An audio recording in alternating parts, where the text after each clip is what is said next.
Pasukan pertahanan Israel mengklaim bahwa pemimpin Hamas Yahya Sinwar dikepung dan terisolasi di bunkernya pada Selasa 7 November 2023.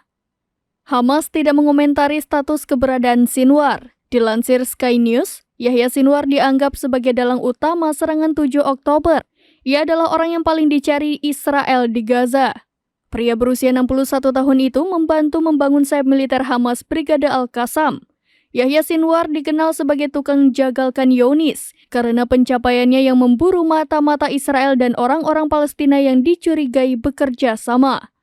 Sinwar dihukum pada tahun 1989 atas pembunuhan 2 tentara Israel dan 4 warga Palestina. Ia menjalani hukuman 22 tahun sebelum dibebaskan pada tahun 2011 sebagai bagian dari kesepakatan pertukaran tahanan.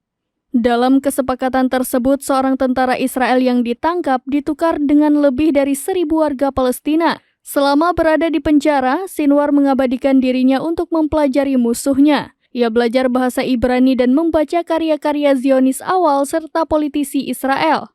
Pengepungan Yahya Sinwar terjadi saat pasukan Israel berhasil menembus jauh ke dalam kota Gaza pada Selasa 7 November 2023. Menteri Pertahanan Israel Yoav Gallant mengatakan Yahya Sinwar terisolasi di bunkernya dalam konferensi pers yang disiarkan di televisi.